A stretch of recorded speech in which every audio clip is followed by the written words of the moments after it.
Welcome to the September 3rd, 2020 meeting of the City of Raleigh Appearance Commission. My name is Corey Bates and I am Chair of the Commission.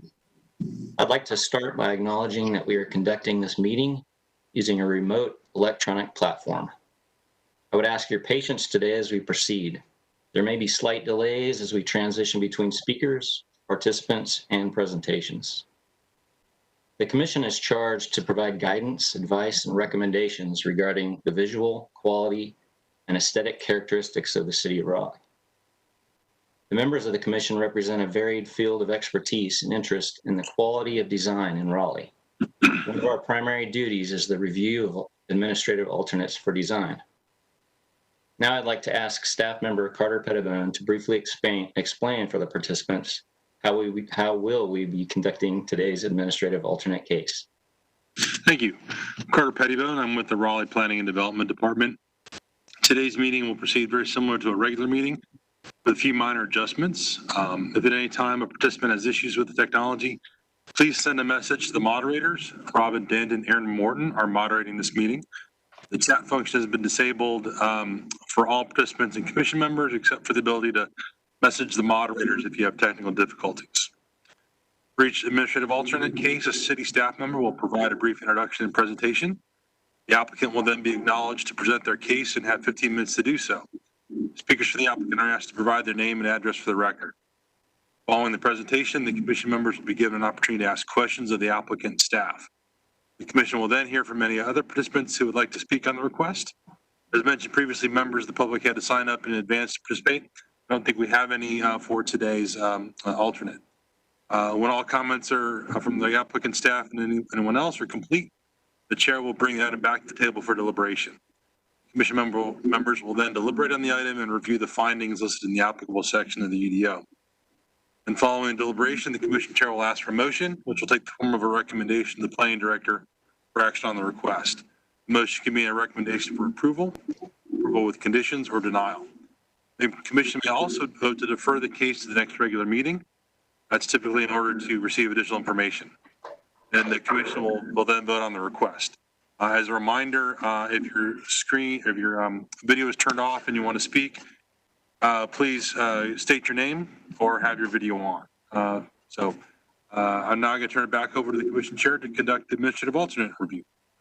Great, thank you, Carter. And I would also say that if we do plan to vote today, we will be doing it by be putting our hands up this time, and so everybody will have to have their computer screen on so we can see those and count the votes accordingly. So today we have one case with two alternates.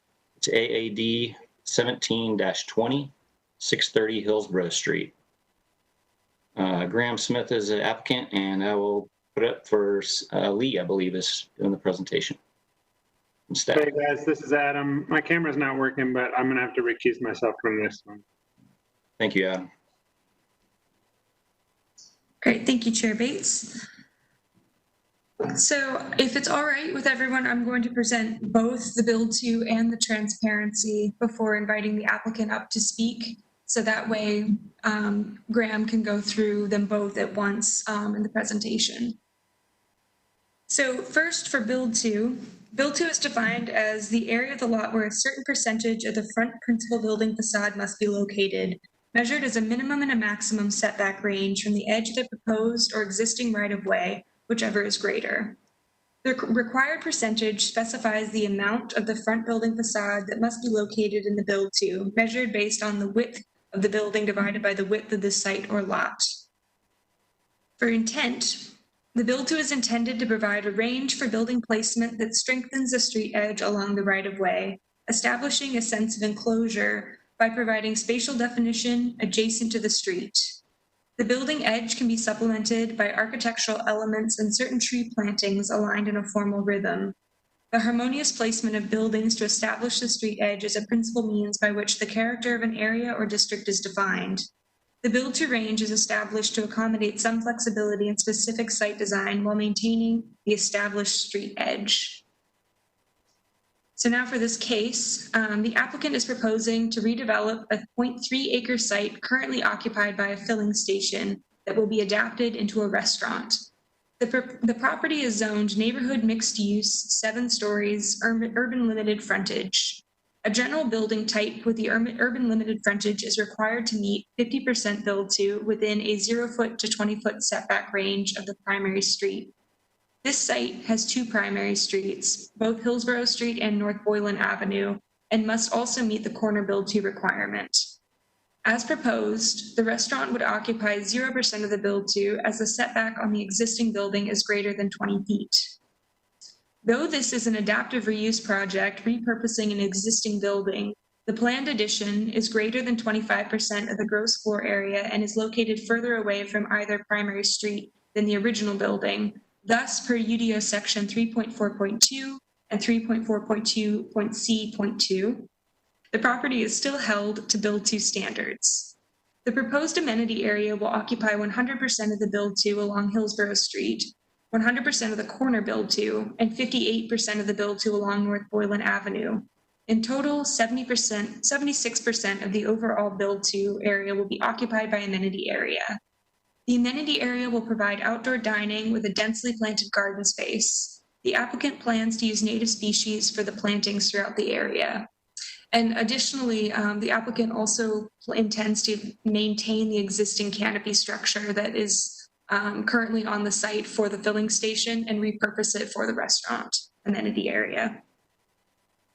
So the build to findings that must be met for this are that the approved alternate meets the intent of the build to regulations. The approved alternate conforms with the comprehensive plan and adopted city plans. It does not substantially negatively alter the character defining street wall or establish a build to pattern that is not harmonious with the existing built context.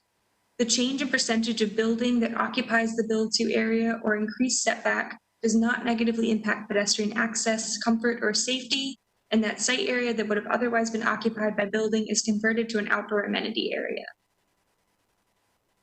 All right, so now I'll move on to transparency. So the intent for transparency is that the transparency requirements are intended to lend visual interest to street-facing building facades for both pedestrian and building occupants and minimize blank wall areas. This is not applicable to residential uses. So for a general building type that is in a neighborhood mixed use district, the ground floor transparency that needs to be met is 33%. So as stated before, the applicant is proposing to adapt an existing filling station for a building on a 0.3 acre site, zone neighborhood mixed use, 7 stories, urban limited frontage. The existing building is exempted from the transparency standards per UDO section 1.1.11, but the addition along North Boylan Avenue, which is a primary street, is held to 33% ground floor transparency standard for a general building type in an NX district. Though the facade of the building's addition that fronts along North Boylan Avenue, the west elevation, has 0% transparency, there will be a large-scale painted mural to add visual interest on the masonry wall and parapet. Additionally, the existing western facade provides transparency, a covered entrance that creates a dynamic facade through depth, metal panels, and a metal canopy that accentuates the facade and adds visual interest. So for transparency, the findings that need to be met are that the approved alternate meets the intent of the transparency requirements, that it conforms with the comprehensive plan and adopted city plans, and that the street-facing building facade utilizes other architectural treatments to create visual interest to offset the reduction in transparency. So if there are any questions, I'm happy to answer them. Otherwise, I will turn it over to Graham Smith to do their presentation. Any questions from commission? All right, Graham, take the floor. Okay, thank you all for being here, and thank you, Lee, for the report. So, and for your help in getting this application in. As Lee noted, in X7UL, we have the 2 primary streets, and so that's part of some of the challenges. We have Hillsborough and Boylan as primary streets. And so as the redevelopment of this parcel is happening, with the addition of that new, basically kitchen space on the backside of this building, that starts to push us into some challenges with build to and transparency. So one slide up, just one page back, if you don't mind. Yeah, so going through the findings of fact, we believe that, and I need to zoom that out just a touch. My eyes are getting bad. There we go. Thank you, Carter. Thank you very much. I didn't get my big glasses today. All right, so the design, we believe that we do meet the intent.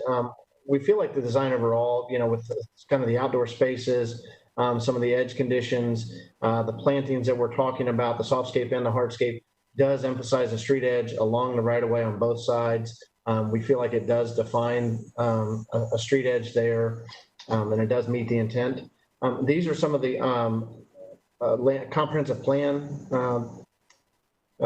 items, policies that we believe that we conform to, such as future land use map, zoning consistency, placemaking, open space preservation, healthy communities, brownfields, sustainable sites, low impact development, landscaping and gardening, a lot of things that creating a space for people to be, as well as for, pollinator habitat for plants and animals, and things like that, and activating the street. So we feel like we bring a lot of different policies in on a very small 0.3 acre site. Next slide. Some of the findings, here's the proposed site plan. As Lee had noted, the yellow is kind of the area that we were supposed to be building to. And our building, as you can see, the gray box in the back right corner, upper right corner is where we, that's the proposed building and the existing building adding on. But you can see how far we are away from the street. So we just fell in love with the character of the building. And as restaurant owners, the developers decided to keep that character and try to embellish that and create this outdoor garden space instead of bringing it all the way up to the street. So down at the bottom, you see the blue that shows some of the amenity area. As noted, we're about 76% of our of the build to will be amenity area when we finish this up. But just showing you how all of that is outdoor garden space along Hillsborough and most of 58% of Boylan. So next slide. This finding 3 talks about does it fit with the character of the community and the neighborhood. Right at the top slide is across the street. It's the old Cross Williams building. And then the middle picture is just immediately north of our site. So that's a vacant parcel with a parking lot on it. And 619 Hillsborough is the char grill site that several of us have possibly been to. And so we feel that our site is that blue building in the lower picture there. It's that the background of that. Yep, thank you for that, the slide.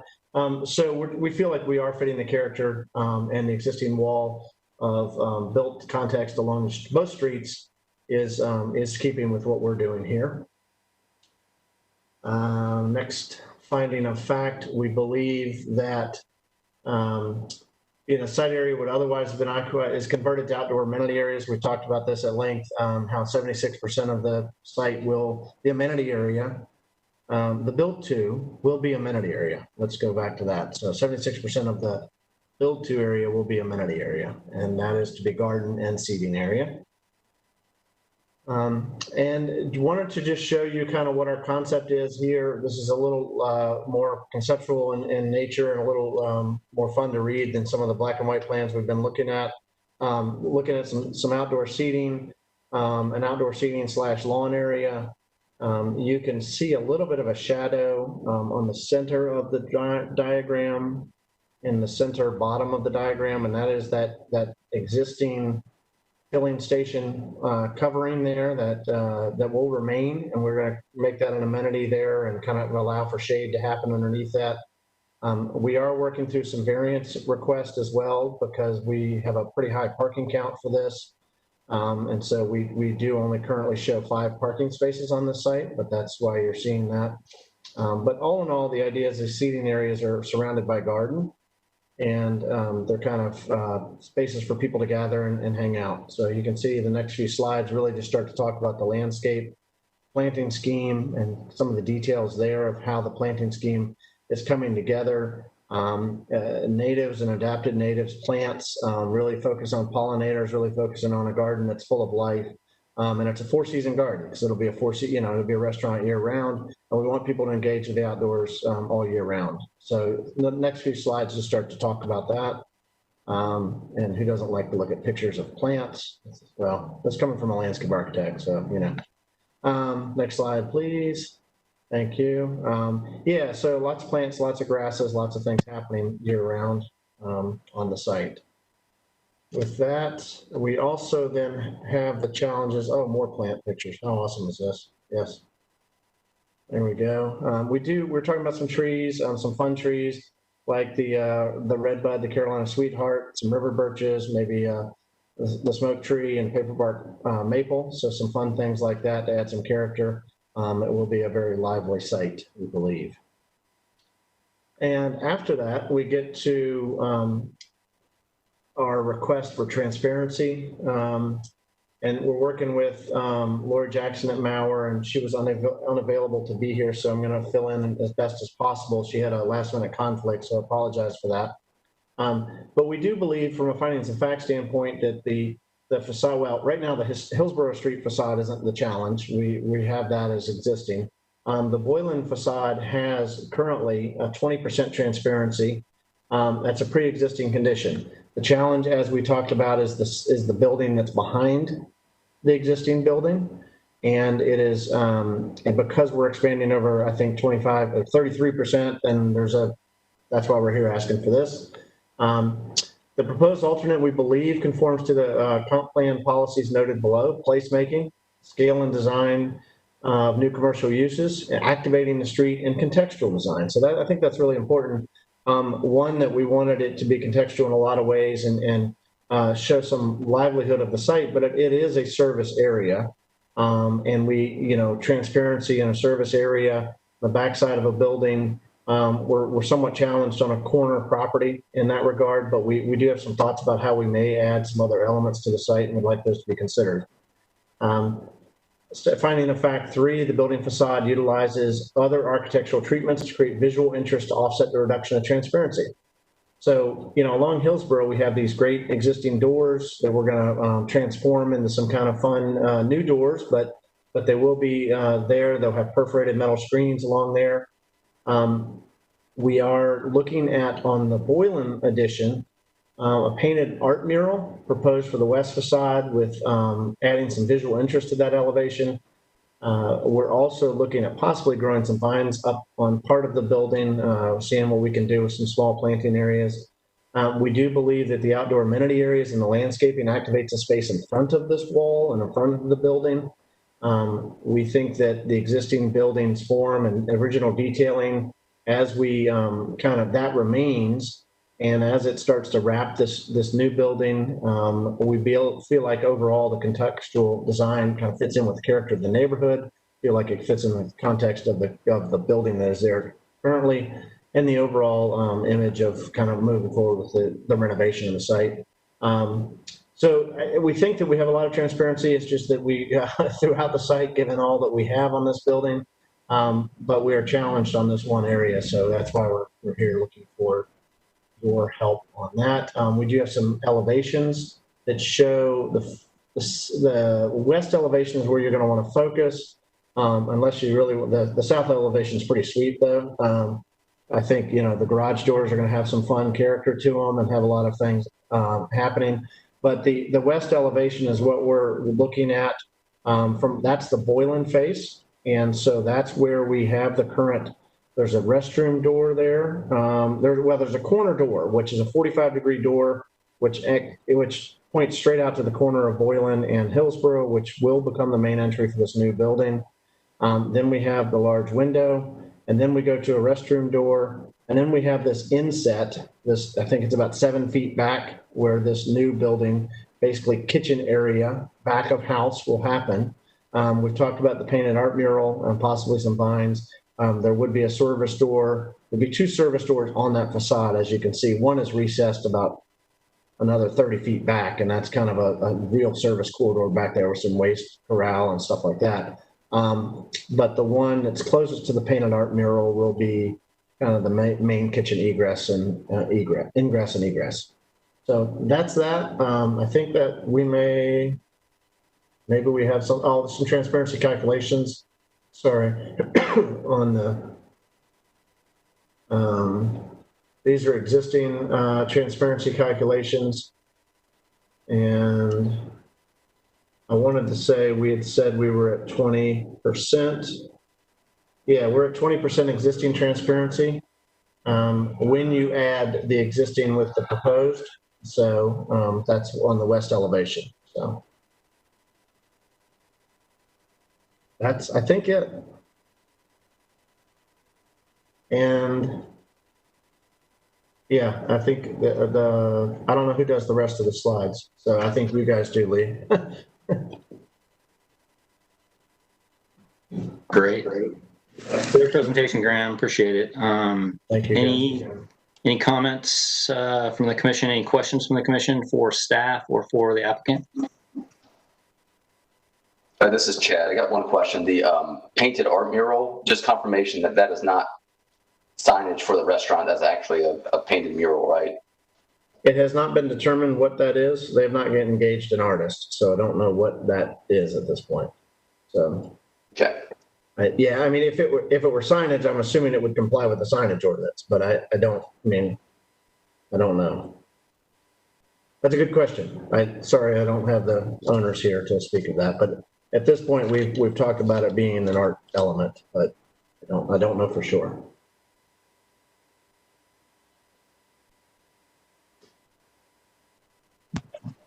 Hey, Graham, Jamie Ferguson here. Question, you mentioned variances and then you specifically spoke of parking. Were there any other variances that you all are applying for? Yes. We are applying for some streetscape variances, and and I get lost in there, whether it's a design alternate, design adjustment. We have a challenge with our driveway being too close to the intersection. We have our challenge with our driveway being too close to another driveway. So those are two of the requests we're asking for. We are looking to not build out the streetscape on Boylan. The Hillsborough streetscape somewhat appropriately wide, but we're looking for some relief. There's some overhead power lines and a switching cabinet on Boylan, so we're looking for some relief on some of Boylan.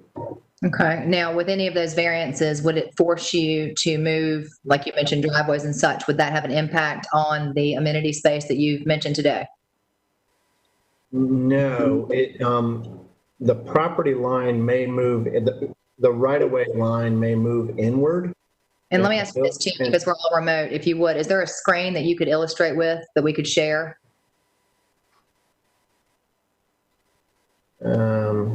Yeah, so if you look at the red line here, this orange line that kind of cuts through, that's our current build to, the primary street build to. That's based on the current expected right-of-way widths that we have talked to the city about. If the right-of-way line moves with some of our variances or doesn't move, then the build to would just move further into our site, but it wouldn't affect this because we're never going to get all the way back to the existing building in that regard.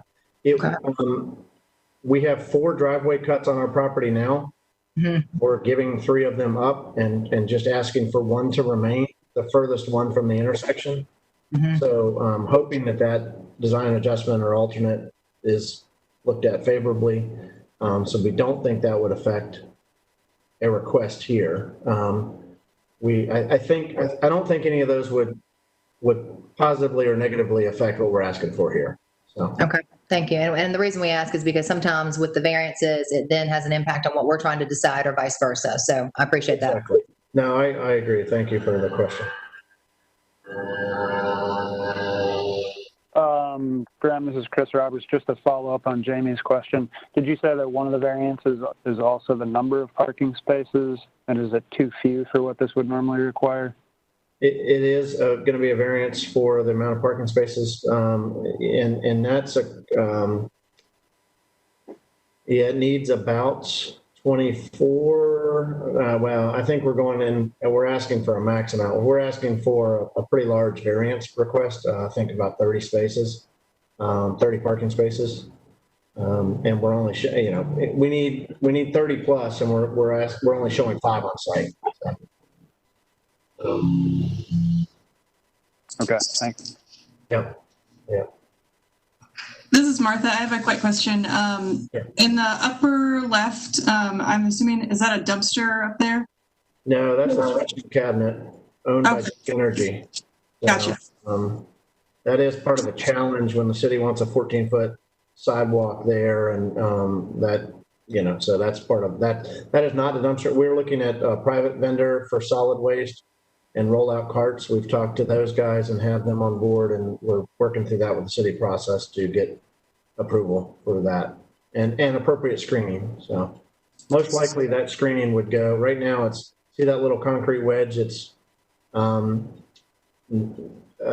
north of the building, basically up there against, that whole area. There's a retaining wall there of about 3 feet tall, and we've talked about putting rollout carts in that little courtyard up there, basically. So it would have to have a screen wall at the end. We're not showing that in this concept, but. Okay, thanks. Yep.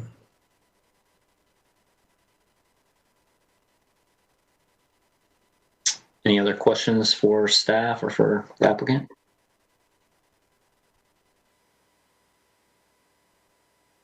Okay. And Carter, I understand there's no one from the public has signed up to speak on this? Correct. Okay.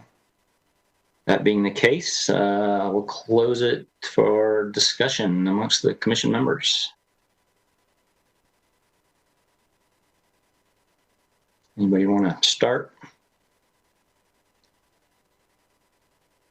Corey, I'll say that this intersection is and has been forever very, very busy. And I can imagine that trying to facilitate a restaurant in this space would be difficult. And so I do appreciate what they've done to activate the corner.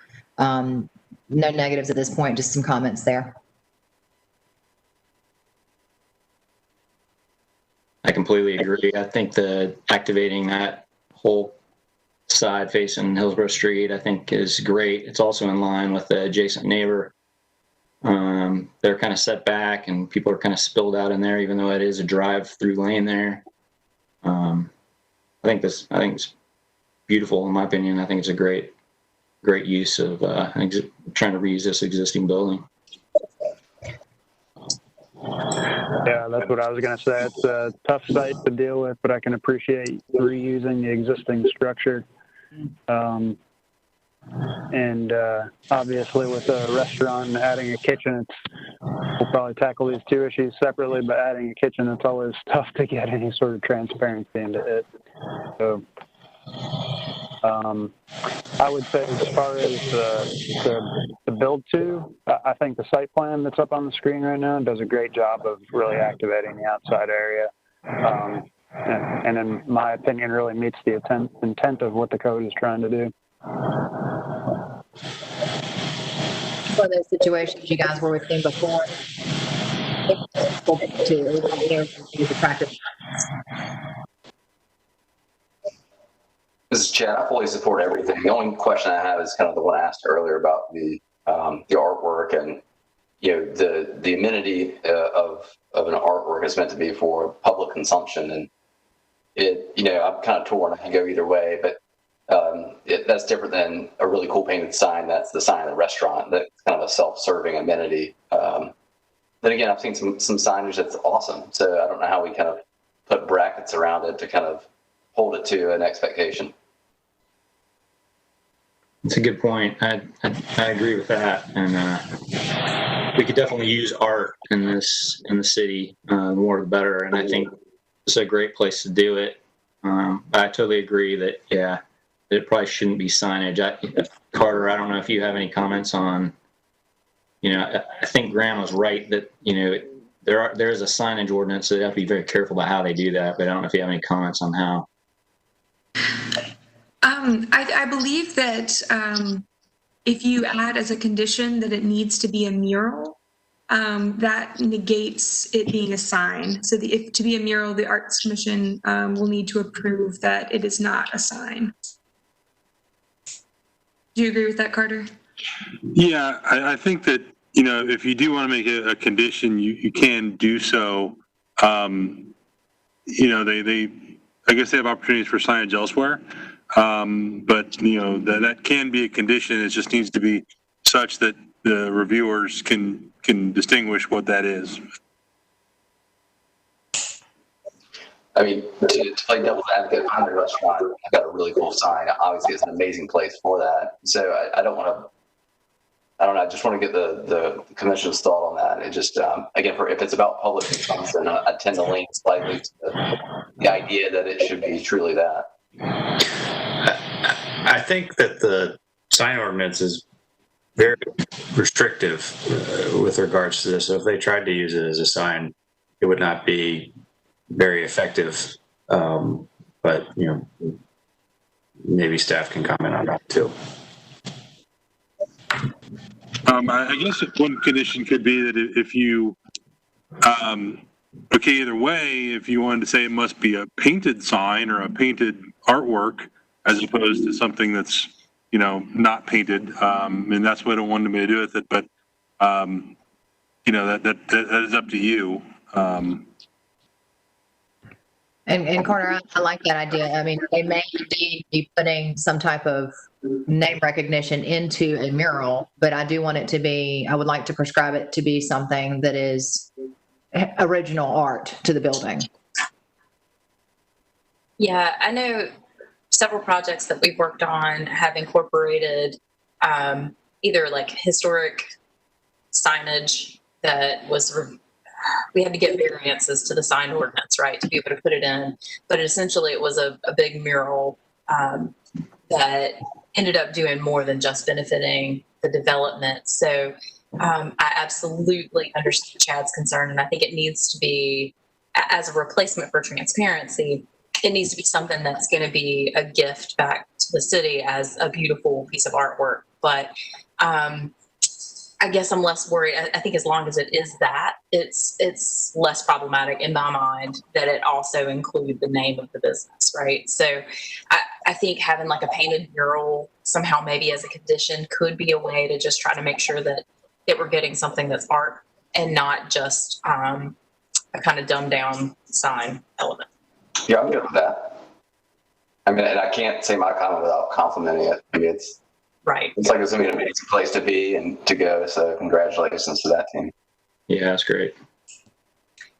Yeah, I hope that this is a model that maybe even Chartwell will look at and say, hey, you know, we could provide this really great outdoor amenity space in front of our place too. I don't know how you do that from an institution that's been a drive-through like that for so long, but I think it's a great place to be, and it's placemaking at its best. So I commend the design team for designing a truly community space. It's going to be nice across from Block 83 and their plaza. That would be, you know, that activated street front on both sides. Yeah, I appreciate that. You know, this is a attempt to reuse this versus put something else there. Clearly leaning into, you know, what are the the potential, and then it's not easy to do that within the UDO. And I say too that, you know, Hillsborough Street, I think, is clearly the more important frontage there, and you know, they very thoughtfully try to address, you know, the impact there. Question for the applicant, if we could, and you know, if this is allowable. I'm just curious with the parking, where he mentioned 20 plus more parking places, where would they go? They won't go. So that, you know, I mean, they're not. It's an urban setup. It's an urban restaurant concept. You know, there's a very large parking garage being built across the street. You know, there's a gravel lot just to the north of them that's currently used by the construction traffic. So, you know, where these people, I mean, there would be people walking hopefully to this restaurant, but also parking along Hillsborough and Boylan as well and walking. But also that parking deck across the street would be used for parking. Okay. That's the reason for the request. So perfect. Thank you. Yeah.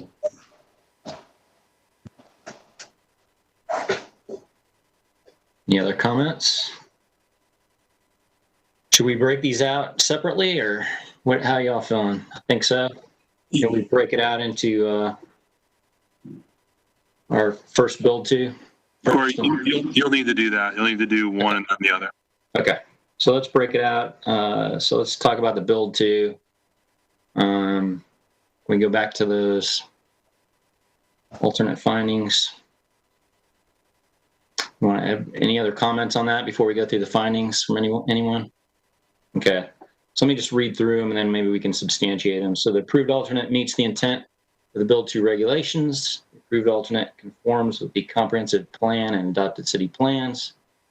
The approved alternate does not substantially negatively alter the character defining street wall or establish a build to pattern that is not harmonious with the existing built context. Change in percentage of building that occupies the building built to area or increased setbacks does not negatively impact pedestrian access, comfort, and safety. Site area that would have otherwise been occupied by buildings is converted to an outdoor amenity area under section 1.5.3 point B. I think we've pretty much talked through a lot of these. I think we're in pretty good shape. Any conversation from anybody? Any thoughts? If not, maybe we can look at the pick some of the findings. Can you pull those up? I think we were looking at LU 2.1 placemaking was one. LU 4.5 connectivity. UD 4.5, improving the street environment.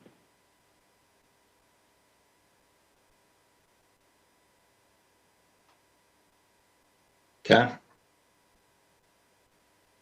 think that's substantial. Do I hear a motion? So moved. This is Chris. Second, Will. Okay. I got to get to where I can see everybody. I can. All right, here we go. All right, so all in favor, raise your hand. Let the people counters count. Looks unanimous to me. All right, we good? All right, so that passes. Let's look at the transparency.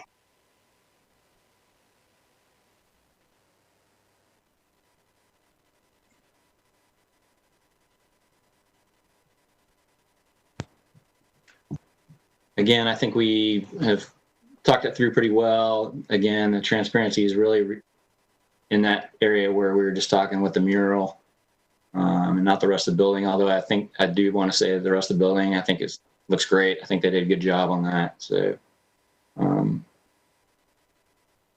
so findings. The approved alternate meets the intent of the transparency requirements.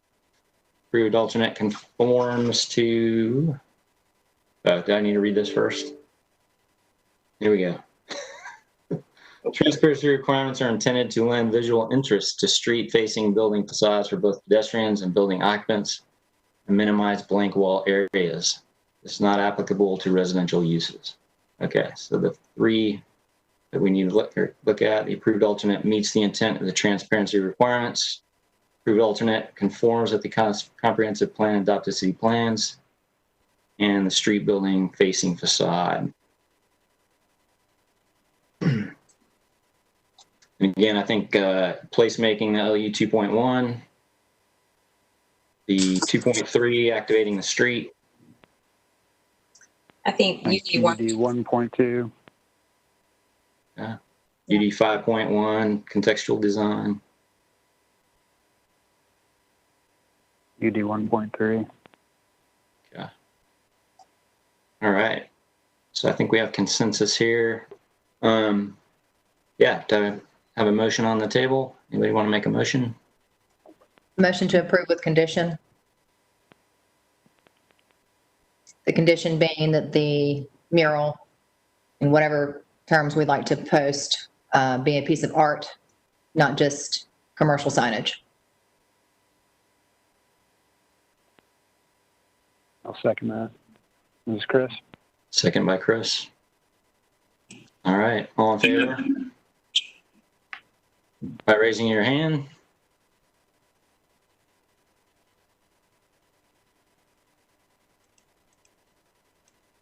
Okay. Looks like unanimous to me. Is that right?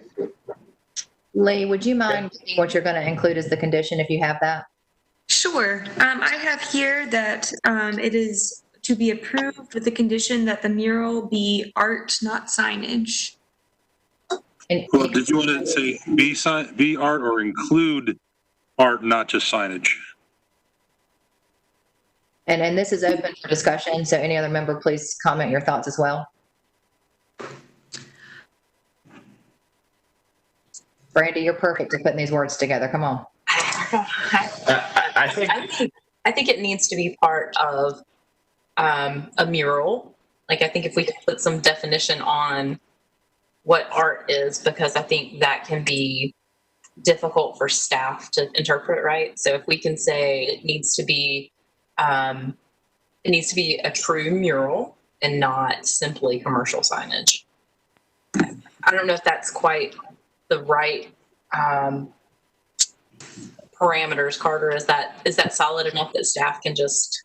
Could we say it needs to be a commissioned piece or some type of, I don't know what wording we could use, but a commissioned piece with intention for it being, I don't know how specific.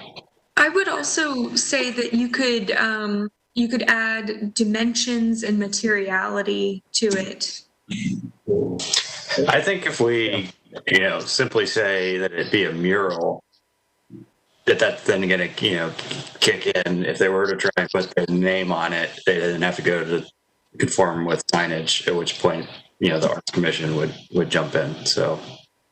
And staff, question for you all. Is there any way we could request review of this one particular component of the build before it goes for final approval with commission or with council or whoever it might be signage? We have in the past, and if you remember the Peace Development, Smoky Hollow, Yes. When it got to the planning director, he did put that as a condition of his approval that before, final occupancy, they needed to be reviewed by the Arts Commission. And the reason I ask is because we don't want to direct their artistic abilities on this. And I think that would be nice unless there's opposition from our commission. This is Graham, the applicant. I don't know if I can have any guidance on the dimensions, scale. I don't know how I go through an ASR with this. Because we're not going to design the mural probably before, as we're doing the ASR process, which we're undergoing now. So it just needs, anything you guys could offer up would be good. Maybe a percentage of wall or something. I have a hard time giving them dimensions, but it's hard. And you're right, Corey, without seeing it and knowing the impact that's going to have the full, it's difficult without having a physical representation in front of us. My But I inclination. think the scale of the area that's shown on the elevation, I think actually feels really comfortable on that wall. I do too. And it fits the cadence they've got going around the facade. Yeah. So can that be the condition, that it has to be of the scale of what's presented and Today. Mm-hmm. kind of be done with it? Because I don't want to limit the artwork from being something really cool because we're trying to make sure that it's cool, right? We kind of understand ourselves. Especially also if they're incorporating some type of live wall with vines. He's mentioned that a couple of times. I'm certain that it would be positioned to accommodate all of that and to be really nice. So Lee, where are we now, Lee? Actually, if I may, you might want to consider in the terms of a sizing that accomplishes the percentage of transparency needed for the wall, maybe for the addition itself, or say, Lee, what is the percentage they need to meet on that? 33%. So if you were to say that any sort of transparency on the existing wall and the mural would need to encompass or take up 33% of the total wall elevation, that could be one way to do it. a minimum of 33%. I like that. Graham, is that something that would work for you? Yeah, I think so. Is it possible to have can I do the vines or plants as a separate option, as a equal option, or we've shown mural, so I think I just want to clarify if it's one or the other, or I think. I'll make a comment to that. We've seen several cases where they did do living walls and then the living walls die. So I would really like for this to be permanent mural art on this building. Got it. That's fair. I agree with that. I agree with that too. I just have one additional question, which is, mural was presented. Do we want to specifically say mural, or can it be any type of, vertical art element that accomplishes that, transparency area? It needs to be on the building. Is that correct? Yes. I believe the benefit would be on the building. So if we open it up to some type of art, it may be a freestanding piece. That's my concern. Could we say wall-mounted art or mural? To Sure. accomplish the 33%. So. Yes, perfect. Yeah. It's also on the plans, it specifies that it is a painted mural. And so I would recommend saying painted facade art as a way to sidestep is it a mural? Is it signage question? And if it's on the wall or not. Thank you, Lee. Agreed. All right. But painted or attached, right? It could be an attached piece of art on that wall that covers with painting. It could be.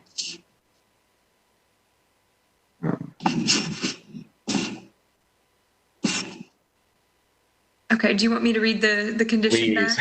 back? Okay. Please.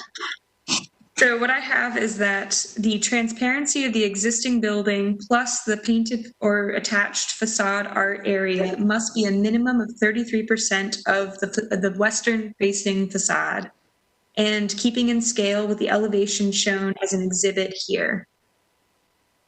Lee, for clarity, does it only need to be on because I know in the comments you'd sent to us earlier with the addition of this building, does this mural only need to be on the addition, or now we're talking total facade?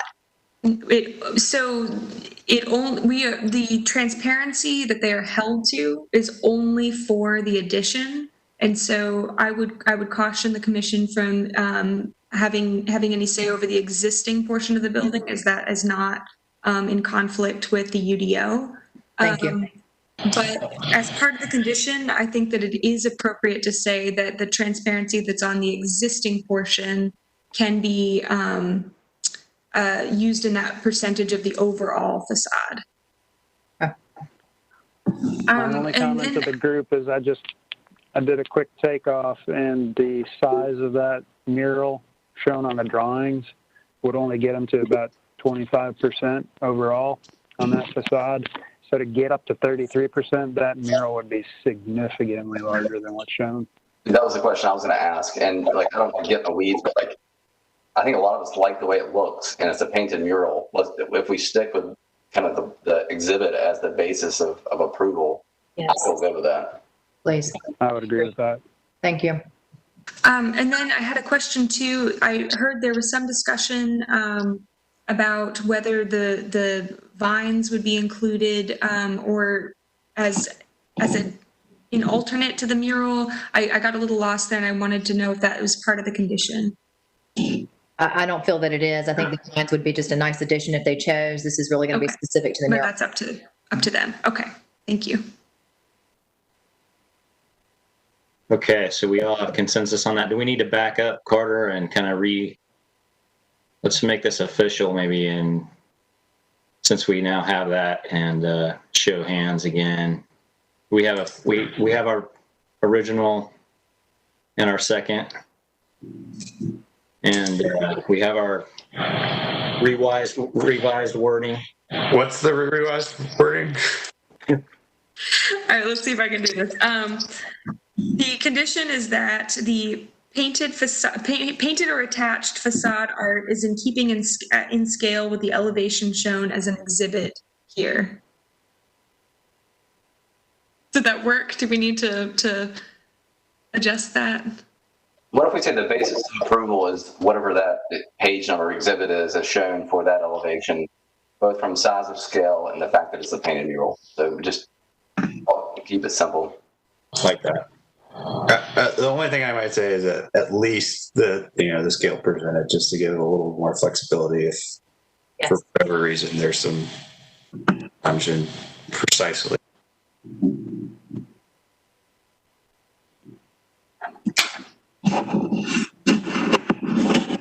All right, we good? We have a first, we have a second, and all in favor? Okay, unanimous. Graham, thank you guys for keeping as much as you. Back on the mute button. Thank you for keeping as much of the building as you possibly can. Keep going. We might see you at Sir Walter. Thank you guys for the opportunity. I appreciate it. Have a good evening. Thank you. Thanks, Graham. Okay, I need to find my place now. I'm all.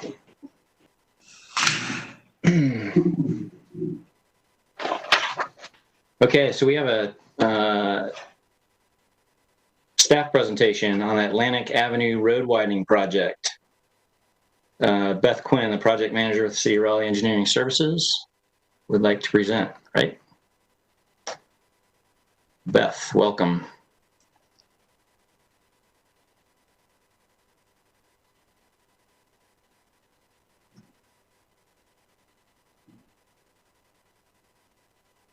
Do you have her unmuted?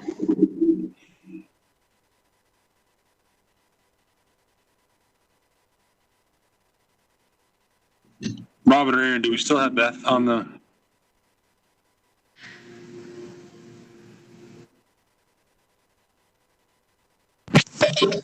Say again? Do we have Beth Quinn unmuted and available? Good evening. Good evening. Okay, great. Thank you all very much for having me here. I am the project manager for the Blue Ridge Road Bike and Pedestrian Improvement Project for the Roadway Design and Construction Division within Engineering Services. Next slide.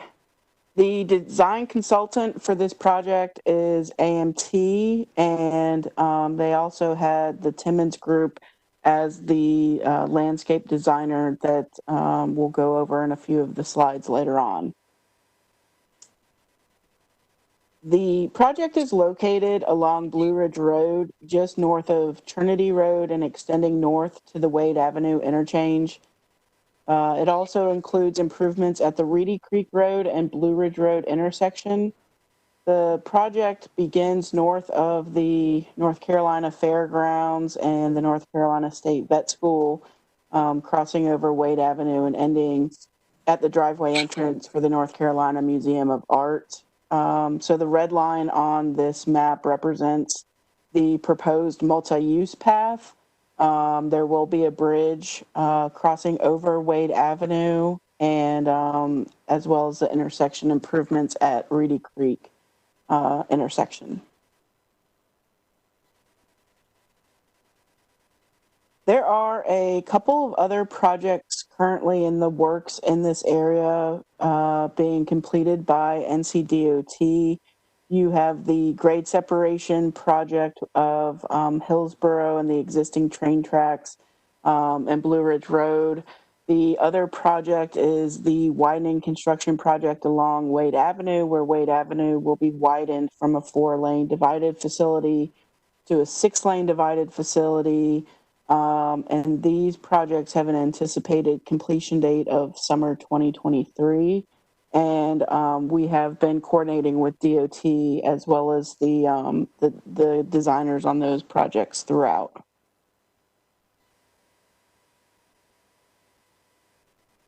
Next slide. So the existing conditions out there right now is there's really no pedestrian friendly infrastructure or for bicyclists in area. And so the project consists of adding a 10-foot multi-use path along the west side of Blue Ridge Road.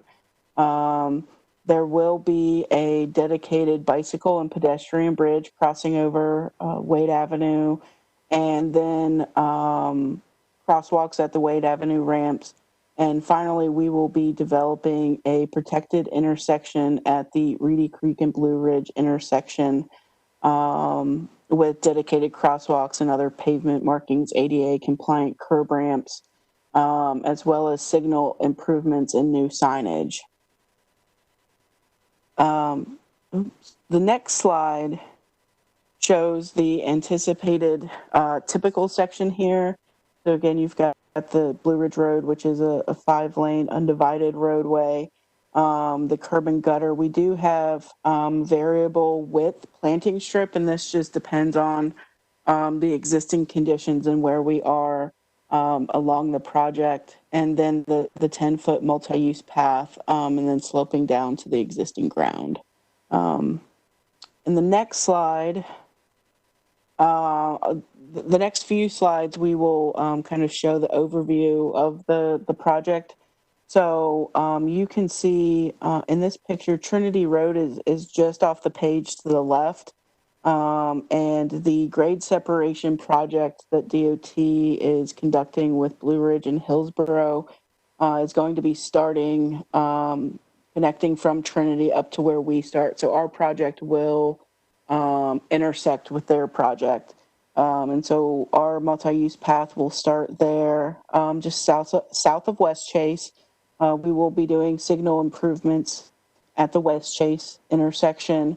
Based on comments we received from the public input meeting we held earlier this year in February, I believe, we have added a 6-foot sidewalk on the east side of Blue Ridge Road on the bottom of the screen there that connects the West Chase Boulevard intersection down to an existing bus shelter there. And so we were able to add that. And the next slide, you'll see as we continue north along the project, we do have the dedicated bicycle and pedestrian bridge spanning over Wade Avenue. The existing vehicular bridge over Wade Avenue will remain intact. And we have the required offsets from that bridge through coordination with DOT. In order to make sure that safety of the pedestrians and bicyclists using these facilities was obviously very important for us. So we have definitely looked at the intersection with the Wade Avenue on and off ramps and limiting both the turning speeds based on increasing radii out there, and also having, or sharper radii at the corners, but still allowing larger vehicles to make the turns. We've added a pedestrian refuge in the middle of Blue Ridge Road for those crossing Blue Ridge.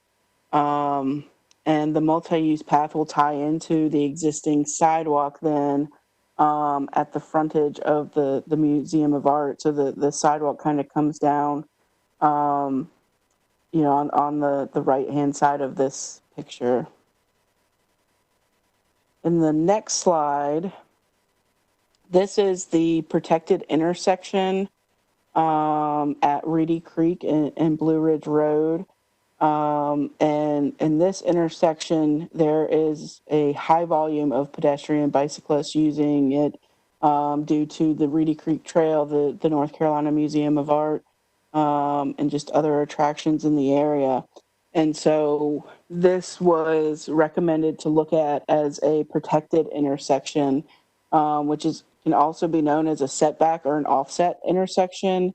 And essentially what this does is this provides a safe waiting area for the pedestrians and bicyclists when crossing the road.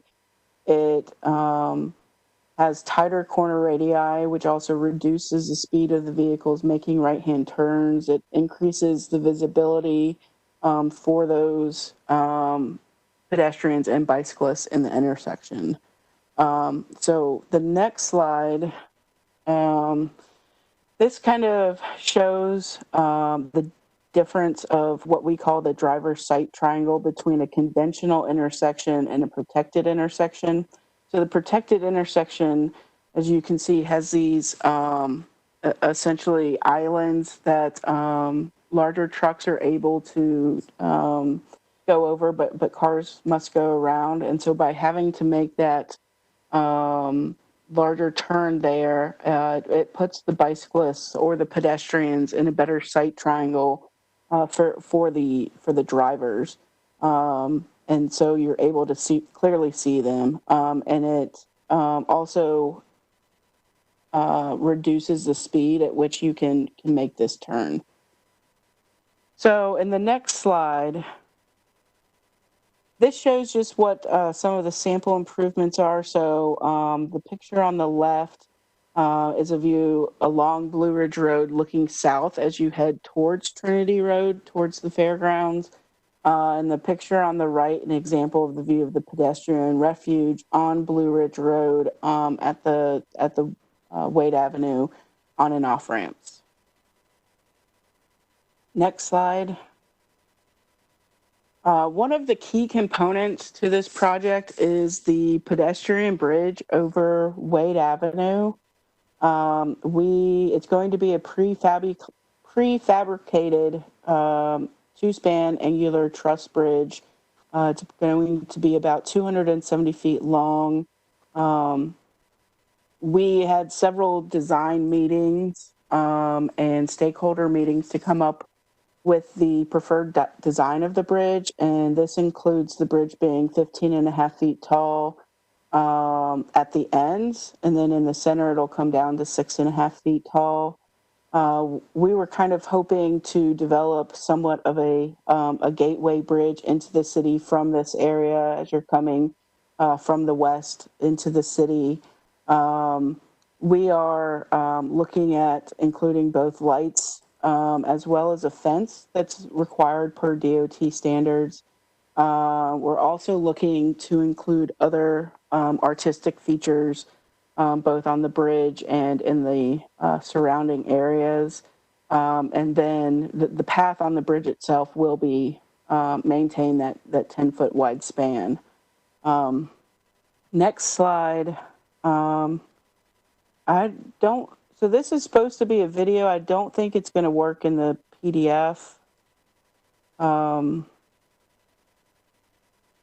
So I can send that video, that separate video, to the commission if you'd like.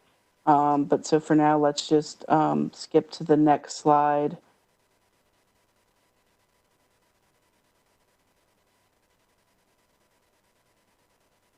So this is a rendering of the protected intersection. And you can see that the green markings are for the bicyclists, and then the white crosswalks are for the pedestrians. The intersection is intended to be maneuvered in a counterclockwise direction.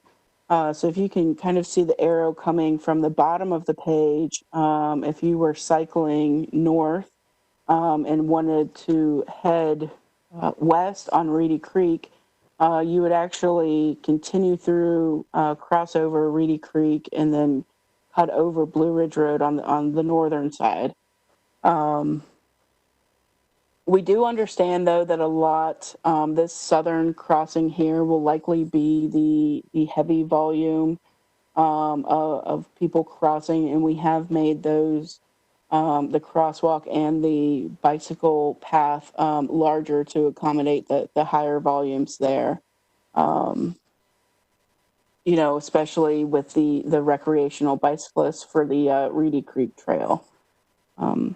Next slide. This again is just showing, there was a video rendering, but again, just showing the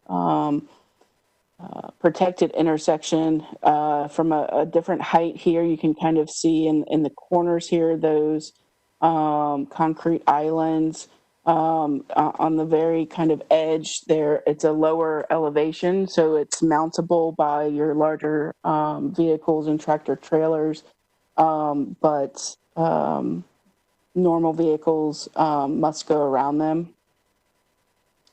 Next slide.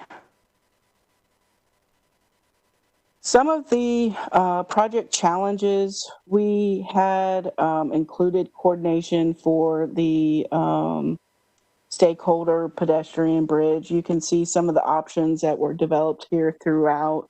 Another challenge was there are many utilities existing on the west side of Blue Ridge Road, many of them hanging low, and coordination with the utility companies to get those relocated to the east side of Blue Ridge Road on the other side of the bridge, as well as there's an existing public utilities water line that's in conflict with the proposed pedestrian bridge that we are going to have to relocate for that. And finally, this is North Carolina's first protected intersection. So even though this has been implemented in other states and countries, anytime you kind of are bringing in new design aspects, it can face some challenges by different agencies. Next slide. So these next few slides are going to go over some of the proposed landscape improvements.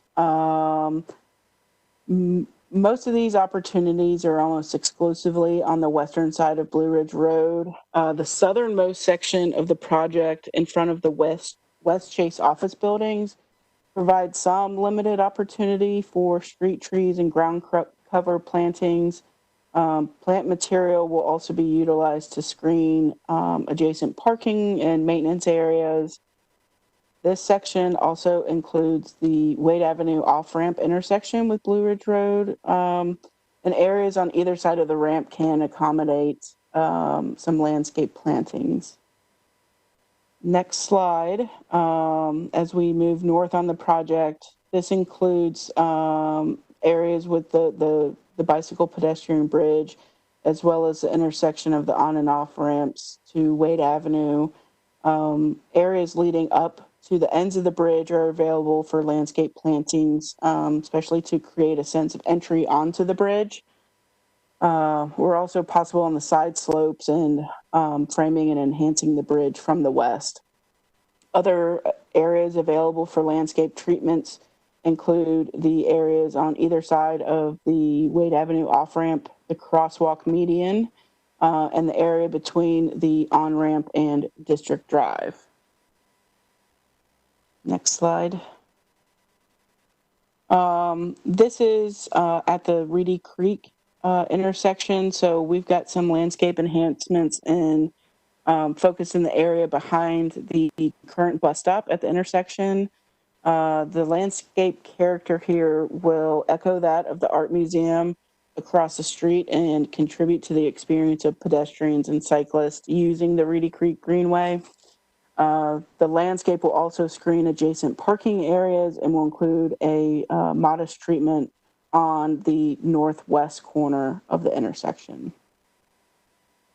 The next slide shows plant materials proposed for the project, which are intended to provide seasonal interest and change and make a visual connection to the art museum and kind of create a sense of entry. They will also screen the objectionable views and require minimal maintenance. They're proposed to be predominantly native, drought tolerant, and pollinator friendly. Next slide. So this is kind of a history of our public meetings. We had our first public meeting on February 3rd at Laurel Hills Community Center.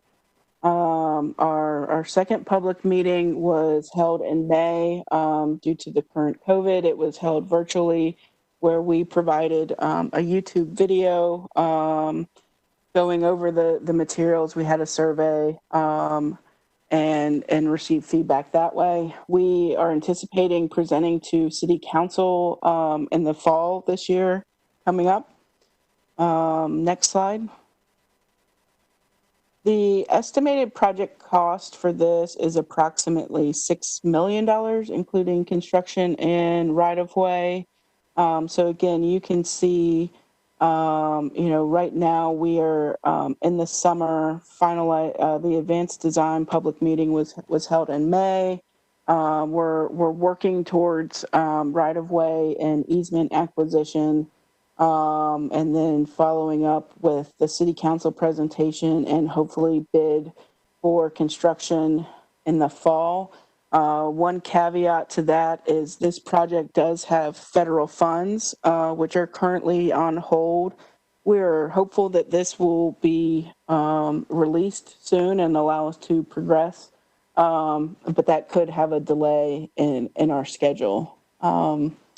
And so with that, I think that is my last slide.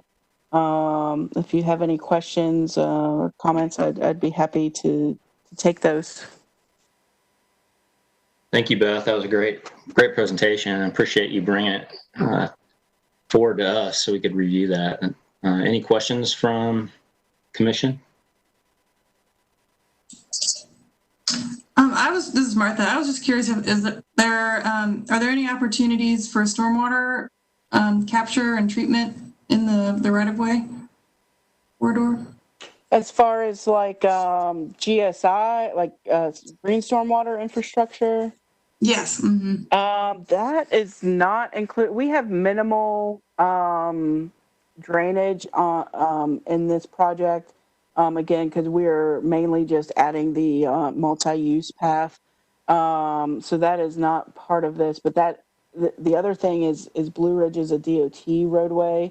And as the city, we are in discussions. We currently right now are only able to put those on the city maintained roadways because DOT is fighting having those on theirs as far as maintenance goes. So this project is not, but we definitely do include those where we can on our other city projects. Great, thank you. Great question. This is Adam. I just wanted to add to what Martha said. That big area at the Reedy Creek, Blue Ridge Road seems like I don't know who owns that land, but it seems like there's space and potential for an interesting GSI that could integrate with the landscape. And I don't know, Martha, that's kind of where you were thinking. Yeah, I was thinking about that exact same spot too. Yeah, so interestingly enough, that is DOT right-of-way. So again, we would just have the issue that we haven't been able to put that, along DOT streets yet. Okay, thanks. In that right-of-way, does that right-of-way go pretty far back? So I'm pretty sure, I know this is a pretty small area, but that entire green shaded area is right of way there. And then it does go back further. It comes back towards the road more, the further down Reedy Creek Road you go. But that entire green area shaded there is right of way. Oh yeah, I see the right of way line there. Yeah. Wow, that's a huge right of way. It is. I guess they were guessing at a different alignment when they got that right away. This is also state land that's going to be redeveloped in the not so near future. Not so distant future, I should say.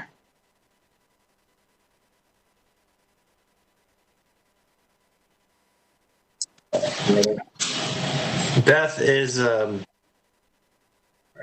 is landscape improvements on the actual around the bridge still included? Coming from the perspective of Wade Avenue. So there are some improvements there, more so along the top there. I know initially when we had been looking at the bridge, we had been thinking, further down the slope towards Wade Avenue. That is not included at this point, more so, but like up near the bridge entrance and kind of near the right of way.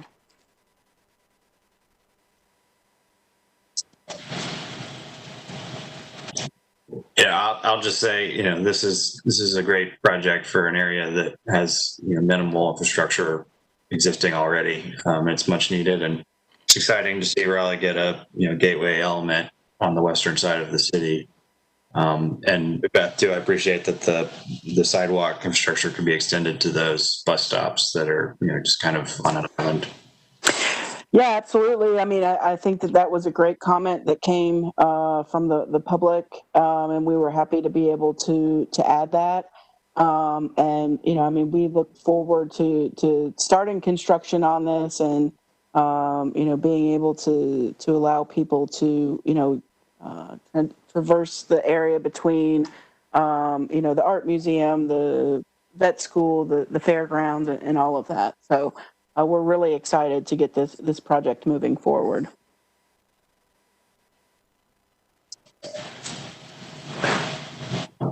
Follow-up question: have the discussions with DOT gotten further enough to determine whether they'll allow trees between the sidewalk and the back of curb?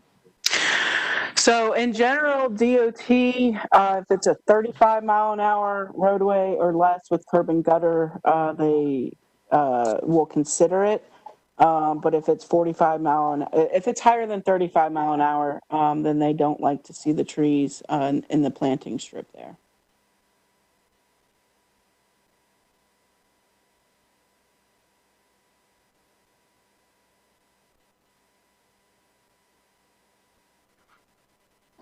All right. If there's no other questions, I appreciate you coming forward. I'd really love to, I don't know if we can request, I'd love to, once this gets a little farther along, this being such a gateway element to our city, I appreciate the special attention with taking a look at the landscaping around the Wade Avenue and the bridge access and how all that works out. I'd love to see it when it gets a little farther along with planting plan and a little farther along with some bridge plans.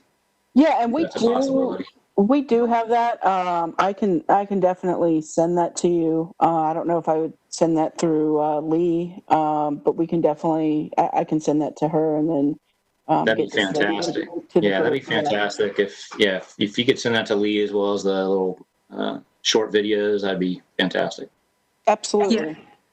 Yeah, and I'll be happy to pass that along to the commission. Thanks, Beth. Thank you. All right, thank you. Now, so that ends our business portion of the meeting. We will continue with working group reports and other business. I'll bang the gavel. All right, so we have some working group committee reports. Sir Walter Raleigh Awards. Lee, do you want to go ahead and kick that off? Yeah, I'll give a report based on the first committee meeting that we had, where we primarily discussed how a virtual format would work for the awards. And I think we came up with some really good ideas that I'm going to share with the full commission now, that we do most of the ceremony as a pre-recorded event. That way we don't have to worry about in-the-moment technological failures, and we don't have any delays. So part of that could be having the winners do homemade acceptance sort of videos. So just short videos that could be showing off their personality, something to do with their project, something silly, just a general short contained video for that.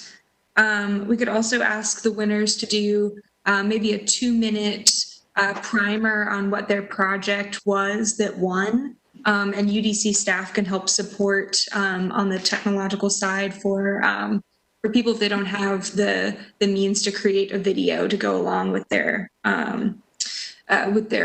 award.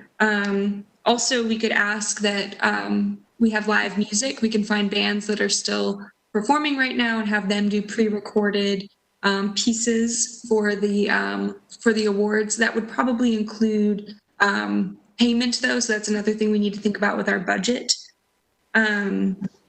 We've also discussed getting a keynote speaker, maybe the mayor to do, which typically we have the mayor speak, but we could have the mayor come and do maybe a more extended discussion about design in Raleigh.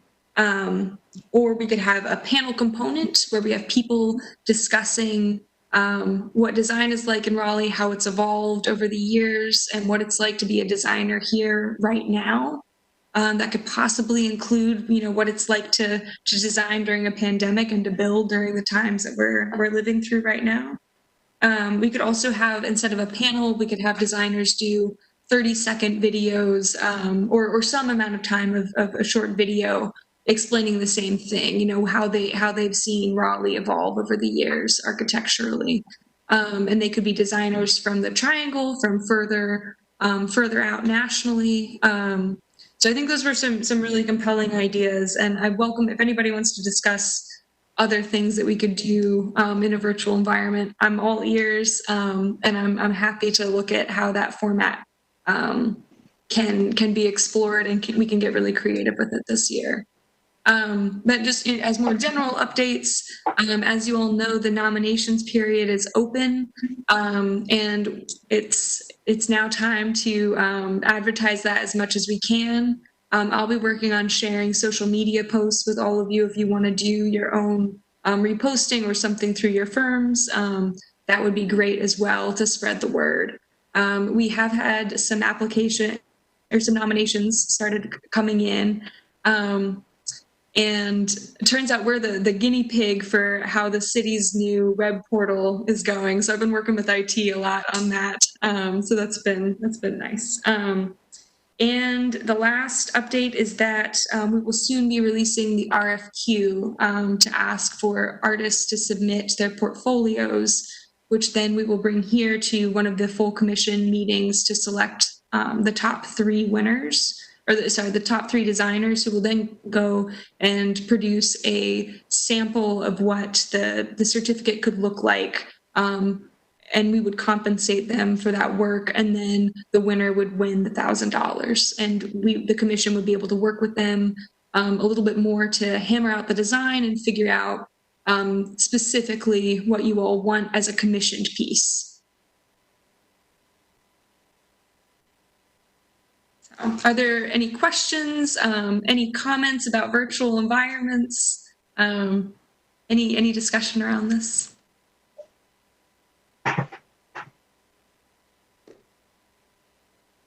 Hi.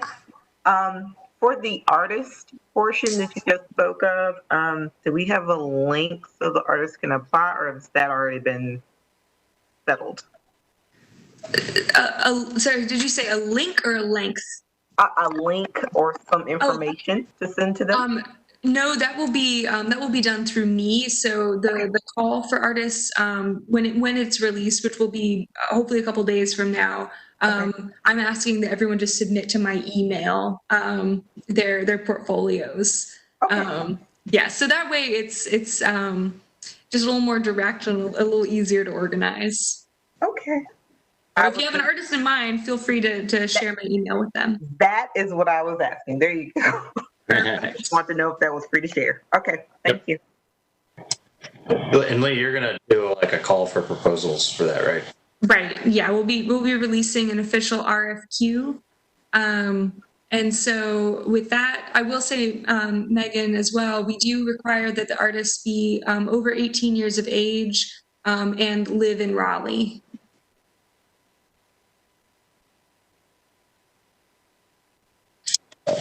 And thought there would be working group would help filter some of those applications if there's a lot to then bring to the convention. Yeah, I think that's a good idea. If there are a lot of submittals, we can do that as a working group. I think that's a good idea. Last year, for reference, I believe we had 10 artists submit work. And I think, the working group narrowed it down to 3 and brought it in front of the commission. Okay, yes, that's right. I'm sorry, then I misrepresented a lot of this. Thank you both, Will and Corey. Yes, I apologize. The working group will narrow it down to 3, and then the full commission will select the winner. Thank you. And that being said, there's still plenty of room for people to be on the working group committee if you would like to do so. So, anybody, feel free to reach out to Carter, to Lee, to me. If you'd like to be on that committee, by all means. I think the more the better. So it's great way to learn and kind of see what's happening in Raleigh and kind of be a part of that. So I would encourage anybody who hasn't done it to try it out. And I think this is a really interesting year to be part of the team designing the awards, unlike hopefully any other year. That's right. Okay.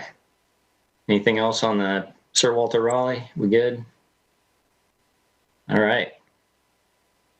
Other business, work plan discussion, Carter?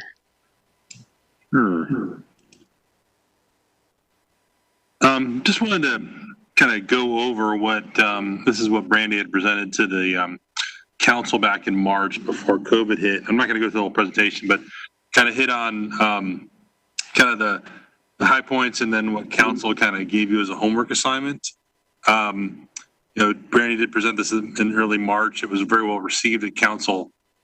We talked about what happened in the previous year, but she did go into detail about some of the trends that the commission's seen over the past year, including the inward-facing development, the issue of parking deck podiums that have been kind of prevalent in downtown lately.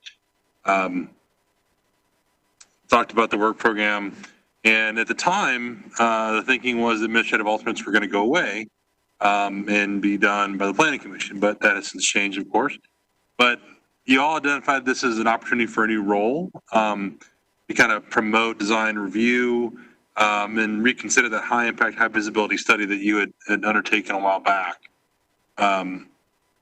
You had also talked about having an increased role in the city project review and in text changes and any sort of special projects as requested from council. And as I mentioned before, it seemed to be well received. You had also talked about the stuff you're doing in terms of partnerships and promoting, and also talking about the legacy project, which they seem to be very excited about. But in terms of kind of homework assignment, council did want you to think about, what are your ideas about high impact, high visibility? Do you want to bring that back and look at that and come up with a suggestion or a recommendation? What they want to see, what your role might be in text change review, as well as what do you see yourselves doing in terms of review of city projects? So in terms of that homework assignment, you got like 3 things to look at. Before COVID hit, I think they were trying to get an update in terms of timing to have these back. So, we wanted to bring this forward to see if you wanted to talk about it, how much in detail you want to talk about it, and kind of how you might want to make a plan for these things. Of course, they're a long-term kind of work plan item. We do have the administrative alternates will stick with you. Of course, they're going to be in a quasi-judicial format when we have this text change come forward. But so that's a little change. That has changed, but they did want to get a kind of an update, probably fairly soon, about how you want to proceed with these things. Not necessarily having decided, but how you want to proceed, and maybe a timing for it to finally come back. I appreciate the name. Carter, who's our new city council liaison? I've not gotten that yet. Lee, do you know that by chance? I had that on my list, and I apologize, I did not get that, not find out yet. No, I don't know either who that is yet, and I'm wondering if it's been determined. Yeah, it might not. I don't believe it's been determined yet. Yeah. My understanding.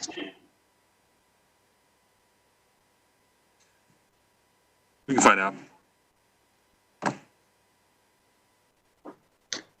I think these are all good, and I don't want the quasi-judicial training that we all went through. It seemed a little overwhelming, but I don't want that to kind of slow us down. I think we'll get into that, and we'll it'll take a meeting or two, and we're going to start rolling. My opinion is we had previous members kind of before a lot of us that spent a lot of time on this high impact, high visibility. For whatever reason, that kind of got put on hold, out of our hands. But for them to be asking if that's something we want to consider looking at again, I think is great. to kind of get that back out. I don't think it'd be a huge learning curve, but it'd be nice if we could have a committee that could look back into that and kind of familiarize yourself with all the work that's already been done and see if that's something that we can really tackle. I don't think it would be as hard as, a lot of the legwork had been done for us in the past. And Corey, this is Candace. I was part of that committee, so I'd be happy to kind of try and rev it back up, at least, get people coordinated and figure out what the best way is to approach that. That'd be fantastic. So if there's any other volunteers, again, think about that. I don't know when you need an answer, Carter, if we can do that maybe at next meeting or something, but I think that's fine. I think council is looking for an update. Like I said, they a month or two after they had that meeting, I think they were just looking for kind of how did you want to deal with it? Do you want to form a committee and maybe say take 3 or 4 months? But I think that first step would be find out kind of what is your next step? How do you want to kind of tackle these? And when might you kind of have a report for them in the future?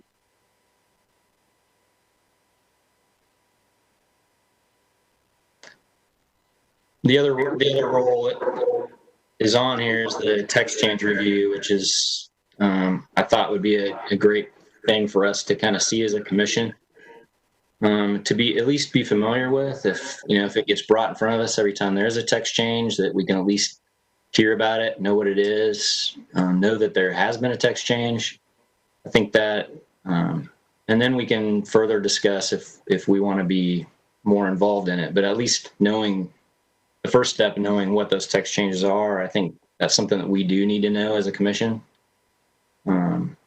And then we can kind of go from there. But I wanted to, it's open. The floor is open. So I was just love to hear other people's opinions.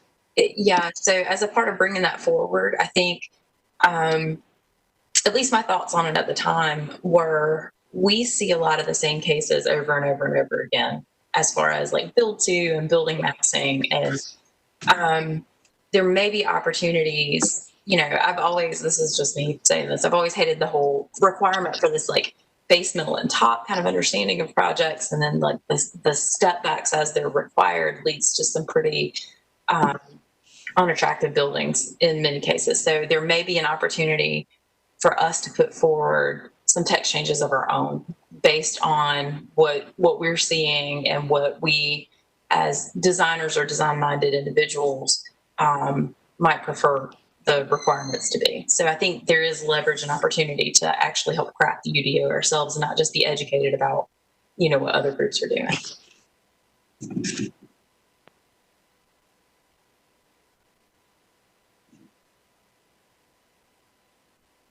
Yeah, I think that's fantastic. There was a text change that was approved Tuesday night at, I think it was 11:10 when the council approved that one. They were still going after that. It was crazy.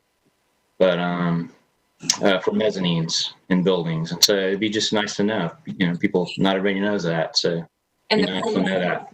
It would help inform our architecture and our ability to help our peers. Right. And that text change was needed or perceived as needed because of a previous text change that had involved height. And, the previous UDO requirements had 2 ways of measuring height, one in feet and one in stories. And in my opinion, the council eliminated the wrong one. And so now it's like then further modification was needed. And still it's like you're trying to bend over backwards to fix the original problem, and you just need to fix the original problem. So again, it was a painful, like you said, a painful commission meeting or council meeting with that. But if there's a way for us to get involved and wave our hands and say, no, you don't want to do that when not great things are being considered. But again, it's a political process. And so I caution all of us to remember that we will have, a chance to voice our concern, but it can be politically dismissed in a heartbeat too.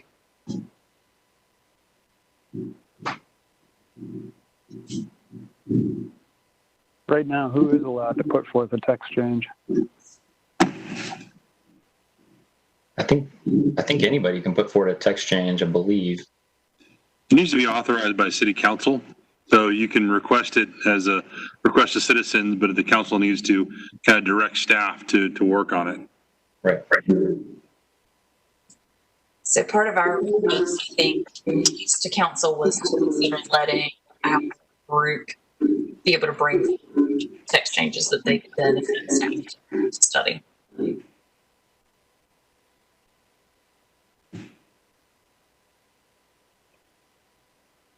You mentioned that we've got a liaison on the council to our commission. Do we have a liaison to the council that can sit with the council on decisions like that?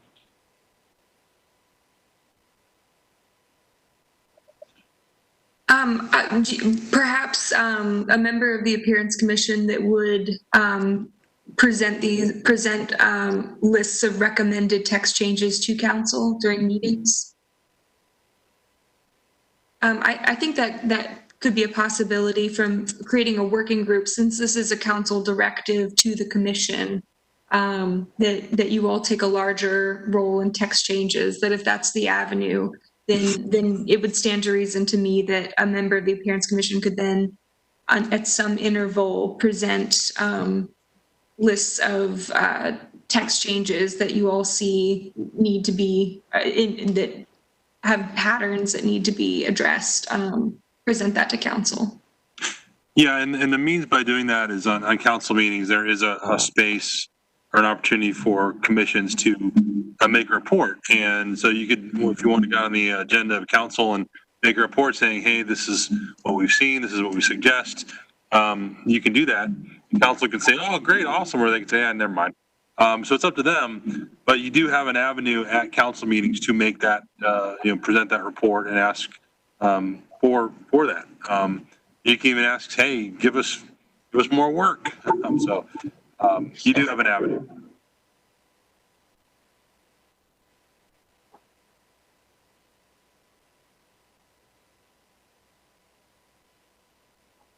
All right. If I may, it seems that that the idea about the high impact, high visibility seems to be the desire to put that in a committee, and with Candace heading that up. The text changes seem to be more, from your discussion, maybe a commission-wide discussion item. So maybe a space at an upcoming meeting to have some more detailed discussion on just text changes and how you want to proceed with that. We can do that. I know we're kind of going over our normal time here. And if you want, we can kind of continue discussion on project review as well. And if you want that to be another kind of commission-wide discussion. Yeah, I really like the idea of just tackling these one at a time, so we can really be more thoughtful about them, whether it's in a working group or just one at a time at the end of a meeting. I do think that's wise. It's, I'd rather do less and do it really well than trying to tackle too much and not do a great job at it. And I think maybe the high impact, high visibility, I think would be good for everybody on the commission to hear. So maybe it is at least to start that conversation, maybe before it goes into committee, maybe it is a presentation after one of our meetings to our whole commission here. So at least people get the background and what it even means. And then we can go from there and see what the desire is or who would like to start filling those roles. Appreciate Candace taking that on. We as staff we're happy to give you an update at the next meeting or a meeting after that, to kind of where high impact, high visibility was left, and how it was left with you, and then how it went to council. So we're happy to give you an update. If you want to take that off, that's your first chunk you want to take. We can do that at an upcoming meeting. And Carter, if we needed kind of GIS data help like you guys helped us with last time, could staff help us again update all that information? Yeah, definitely. Yeah, we would update that analysis. If you wanted to start with those first parameters that you had, we could easily kind of update that and with numbers. Yeah. Okay, awesome. Thank you.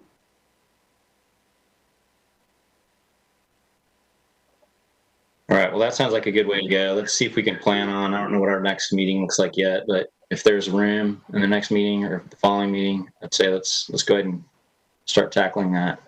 I think we have one more meeting this month, right, before we start doing quasi judicial as well. Yes, yeah, meeting on the 17th, and then October 1st would be the quasi judicial meeting, and then the second meeting in the month, I guess that would be the 15th of October, would go back to your administrative alternates, and that might be a good spot as well to have a general discussion. Okay. Fantastic. Carter, Lee, I don't know if you want to do this, or I'll send you an email. I will be in a conference all day, virtual conference all day on the 17th, so I'll not be able to attend that evening. We go into. Thanks for letting us know. Thank you. Wish me luck. 8 hours in a chair. Have y'all met me? It's going to be real fun for the whole team.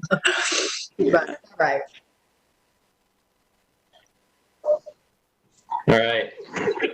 Everybody's starting to look a little tired, so let's everybody have a chance to look through the minutes. I'm sure everybody has, and they've read them thoroughly. Do we have a motion to approve the minutes? Motion to approve. Second. All in favor? Hold up your hand. Aye. I don't know if we have to hold up our hand. Okay. Great. Any other discussion? I appreciate you all being here tonight, helping out. It's great. Good job, Corey. Good job, Corey. It's hard to follow Brandy, but you know, hey, do my best. Whatever. All right. Sir Walter nominations. Sir Walter nominations. Yes. Yeah. Keep thinking about who you can nominate. All right, y'all. Appreciate it. We'll see you in a couple weeks. Thanks, everybody. Thank you. Thanks, everyone. Bye-bye. Everybody. See ya.